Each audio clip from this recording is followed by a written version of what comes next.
मी गेले 2 दिवस मुंबईत होतो। शंभूराजे देसाई यांना मुख्यमंत्र्यांसाठीचे जे निरोप होते ते मी दिले। 2 वेळा मी मुख्यमंत्री महोदयांना भेटलो आणि स्ट्रॅटेजिक जी काय परिस्थिती ग्राउंड लेवलला ती समजावली होती आणि निश्चितपणे ही जागा आपण जिंकू शकतो। म्हणून काल मी शंभूराजांना सांगितलं, जे मी लेखी मुख्यमंत्री महोदयांना दिलं की जागा वाटपामध्ये क्रायटेरिया काय ठेवला, इलेक्टिव्ह मेरिट, आणि म्हणून ती कोणाच्या वाट्यावर वगैरे याच्या पलीकडे जर आपण शिवसेनेच्या वाट्यामध्ये ही जर जागा घेतली आणि धनुष्यबाणाच्या चिन्हावर लढलो तर मोठे हिस्टॉरिक ऐतिहासिक असा विजय आपला होईल। आणि म्हणून त्यांना मी ते सांगितलं। त्याच्याबरोबर त्यांना ही शंभूराजांनी सांगितलं, जर शक्य नसेल, भाजपचं सीट होतं तिथे आतापर्यंत, भाजपच्या चिन्हावर देखील लढायला, पण विथ प्रायर परमिशन ऑफ। काय तुम्ही अजूनही पालकत्वाची वाट पाहताय? 95,000पेक्षा अधिकच्या कुटुंबाचे आयुष्य आनंदाने भरले आहे। आजच कॉल करा आणि मिळवा फर्टिलिटी ट्रीटमेंटवर सूट आणि सर्वांना द्या आनंदाची बातमी। एकनाथ शिंदे साहेबांनी सांगितलं आणि त्याला परवानगी जशी आढावांना दिली तशी परवानगी दिली, तर इव्हन याच्या चिन्हावर, कमळाच्या चिन्हावर देखील लढायला माझी तयारी हे सांगितलं होतं। सकाळी आज मी सगळं जाहीर केलं। तर मी अगोदर ठरवलं होतं की जरा 2-3 दिवस थांबू, पण एवढा प्रेशर बिल्ट होतोय, हजारो फोन, आणि बापू माघार घ्यायची नाही, बापू माघार घ्यायची नाही, कन्फ्युजन वाढवतात। आणि मग काही राष्ट्रवादीची हितचिंतक मंडळी वेगळ्या प्रकारचं कन्फ्युजन करायला लागले। अरे काय त्याच्यात आहे, शेवटी बापू सेटलमेंट करणार, एवढे कुठे घेणार, तेवढे कुठे घेणार। आज सुनील तटकरे बोलत होते किंवा विजय शिवतारे कोणाची स्क्रिप्ट वाचतायत। मी त्यांना सांगितलं की गाईच्या गोठ्यात आणि उपाशाहीपोटी गाईच्या पोटी जन्म घेतलेला विजय शिवतारे स्वतःच्या कर्तृत्वावर साम्राज्य त्यांनी निर्माण केलेलं आहे प्रामाणिकपणे। त्यामुळे कोणाचं स्क्रिप्ट वाचून दुसरा कोणाला तरी पाडण्यासाठी, मतं खाण्यासाठी वगैरे हा जो तुम्ही अपप्रचार करताय तो थांबवा आणि लोकांना माहीत पडू द्या। सुनील तटकरे जिथे मेकर चेंबरमध्ये बसतात त्यांनी तर फ्रॉड करून पैसे कमवलेले। आता मी जास्त बोलणार नाही। त्यांनी जे काय पद्धतीने मला आज आरोप केले होते, मी जलसंपदा मंत्री होतो हे सुनील तटकरेंनी लक्षात ठेवावं।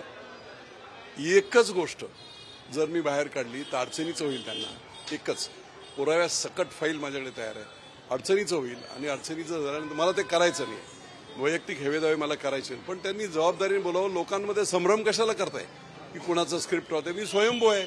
त्यांचं ऑफिस नरिमन पॉईंटला जिथे आहे तिथेच मेकर चेंबर 5 मध्ये 8व्या मजल्यावर माझं कंपनीची ऑफिस आहे।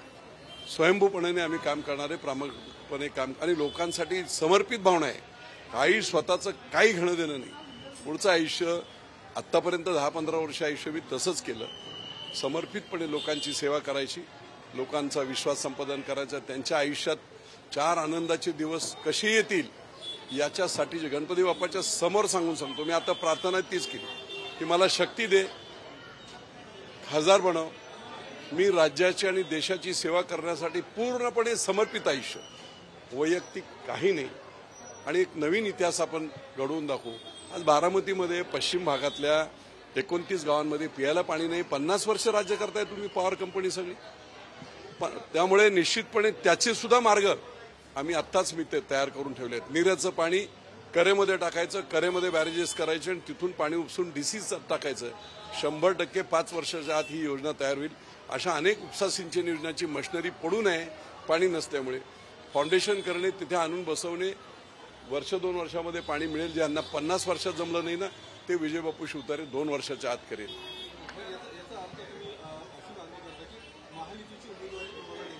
मी आता सांगितलं नाही, कसं आहे, मी सुनेत्राताईंबद्दल बोलणार नाही।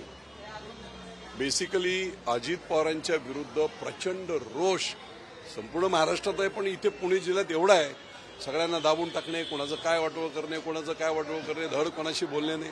अरे विजय शिवतारे माझी मंत्री आहे, स्वतःच्या कर्तृत्वावर मोठा झालेलं साम्राज्य माझंही निर्माण मी केलेलं आहे, पण ज्या पद्धतीने असे वागतात जसे बाकी सगळे कसपटाप्रमाणे, याच्यामुळे प्रत्येक गावागावातून निगेटिव्हिटी अजित पवारांच्या विरुद्ध आहे। सुनेत्राताईंचं बिचारीचं काय हे नाही, पण त्यांच्या निगेटिव्हिटीमुळे, नाराजीमुळे ही सीट 100% धोक्यात आहे। मी 100 वेळा सांगितलं, मी मुख्यमंत्री महोदयांना सांगितलं, मी सगळ्यांना जाहीररित्या देखील सांगितलं, आणि म्हणून ही सीट एक एक सीट महत्वाची आहे. आदरणीय नरेंद्र मोदी साहेबांना पंतप्रधान करण्यासाठी एक एक सीट महत्वाची आहे. महाराष्ट्रातल्या सीट तर अतिशय महत्वाची आहे आणि म्हणून कुठच्याही प्रकारचा म्हणजे हेवे दावे न ठेवता ही सीट जर मला लढायला दिली तर निश्चितपणे मी रिझल्ट देईल.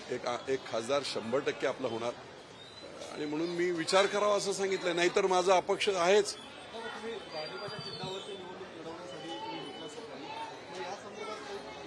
नाही, माझं काही बोलणं झालं मी तुमच्याच माध्यमातून काल मी शंभूराजे देसाईंना सांगितलेलं आहे की मुख्यमंत्री महोदयांना म्हणावं ही सीट मागून घ्या. पहिली गोष्ट धनुष्यबाणाच्या चिन्हावर लढून ही 100% आपण जिंकू. अगदी जर भाजपने तसं काही केलं तर हरकत नाही.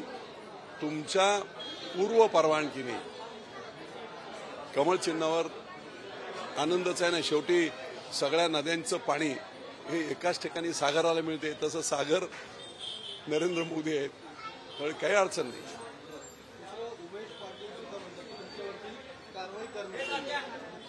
काय करायची एक लक्षात घ्या. मुख्यमंत्री माझे जवळचे स्नेही आहेत. मी त्यांच्या घरातला माणूस.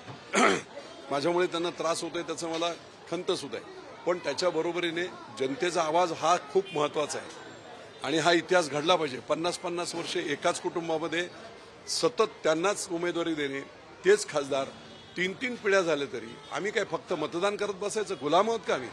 त्यामुळे ही भावना जी मी व्यक्त करतोय ती प्रत्येक मतदारसंघातल्या प्रत्येक मतदाराची आहे. आम्ही किती वर्ष तुम्हाला मतदान करणार आणि म्हणून तो एक तर सातत्याने सततची सत्ता, त्या सत्तेतून करप्शन, त्याच्यामधून भ्रष्टाचार, त्याच्यातून दादागिरी. आता मला अनेक गुंड मंडळी माझ्या कार्यकर्त्यांना वगैरे काय रे कशाला जातो रे काय करतो रे. मला त्या बापू भेगडेने आपल्या सगळ्यांच्या समोर टीव्हीच्या एअरवरून त्यांनी धमकी दिली की मुंबईची वाट मावळमधून जाते आणि मुंबईला तुमची गाडी पोचणार नाही. हे काय आहे? योगेंद्र पवार त्यांच्या घरातले आहेत, ज्याला त्याला प्रचार करण्याचा अधिकार आहे. सुप्रियाताईंचा ते प्रचार करतायत तर त्यांना तुम्ही दमदाटी करावी. रोहित पवार नाही, मी असं सांगितलं की मी स्वतःहून देणार नाही, पण मी असं स्पष्ट सांगितलेलं आहे मुख्यमंत्री महोदयांना की आपल्याला जर या महायुतीच्या संपूर्ण रचनेमध्ये माझ्यामुळे त्रास होत असेल तर मला सांगा, मी राजीनामा स्वतः देऊन टाकेन. कारवाईची काही गरज नाही. आणि काय 2-3 महिन्याचा पिरियड आहे. 4 जूनला रिझल्ट लागेल. परत मुख्यमंत्री महोदयांबरोबर मी असणारच आहे. ते नातं आयुष्यभराचं नातं आहे, ते नातं तुटणार नाही. अशा अनेक प्रसंग अनेक वेळा घडलेले आहेत आणि म्हणून हे समाजकारण, लोकांची लढाई लढण्यासाठी हा सगळा संपूर्ण प्रयत्न आहे. त्यामुळे एवढा अखंड तांडव राष्ट्रवादी काय माझ्यावर काय बोलते काय करते कशाला. उलट उघडपणे सांगा, विजय शिवतारे लढा तुम्ही. उघडपणे सांगा ना माझी काय अवकात आहे, माझी काय लायकी आहे. छोटा कार्यकर्ता आहे, गठ्यावरून आलेला कार्यकर्ता आहे. बापू उद्या इंदापूरमध्ये तुम्ही आहात, पवार साहेबांची सभा इंदापूरमध्ये असू द्या ना. पवार साहेबांची सभा असेल चांगली गोष्ट आहे. इंदापूरला मी सकाळी नीरा नरसिंगपूरला दर्शन 8:30 वाजता घेणार आहे आणि त्याच्यात हे सगळे आशीर्वाद गरजेचे आहेत. ही जनतेची लढाई म्हणजे देवाची लढाई आहे आणि म्हणून त्यांचे आशीर्वाद घेऊन मी नंतर मग माझे सगळे पुढचे जे कार्यक्रम आहेत ते सर्व ठिकाणी कळवलेलं आहे. कार्यकर्ते आहेत तिकडचे, वेगवेगळ्या ठिकाणी थांबणार आहेत लोक.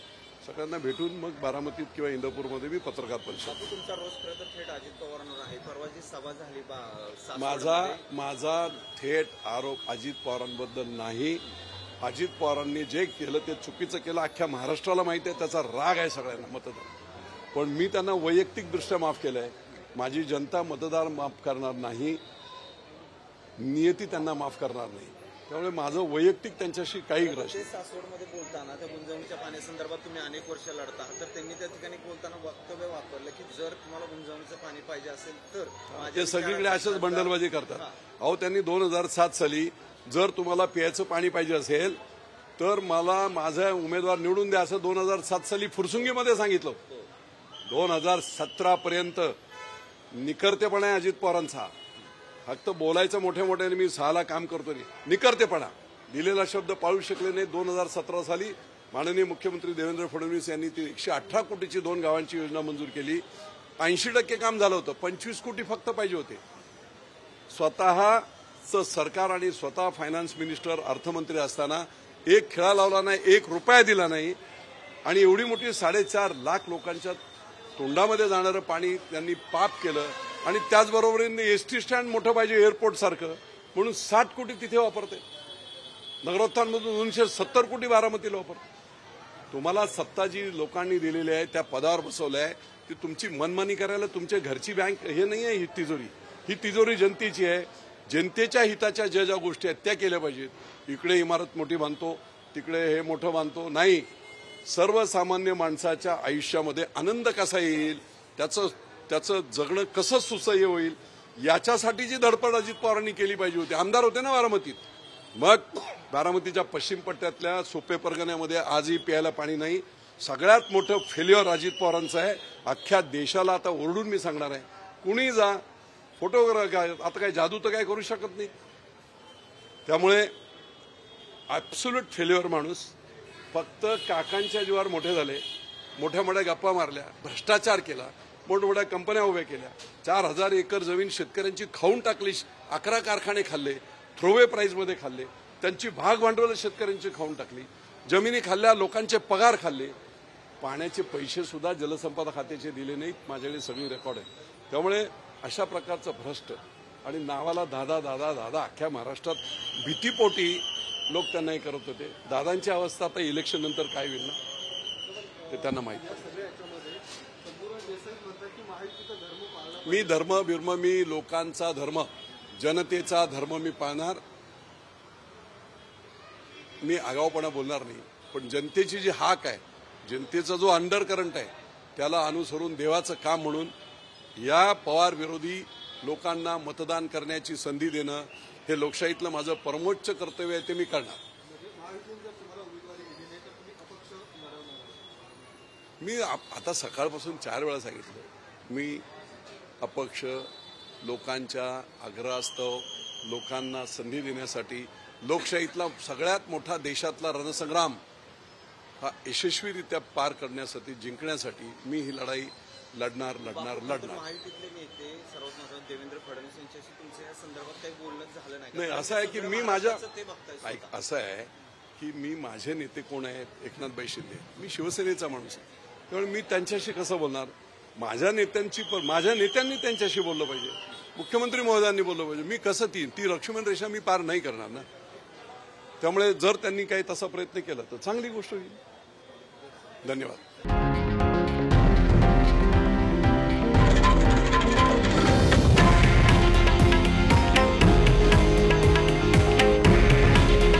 हे आहे देशातील नंबर 1 न्यूज नेटवर्क आणि आपण पाहत आहात TV9 मराठी. काळजी तुमची, हित महाराष्ट्राचं.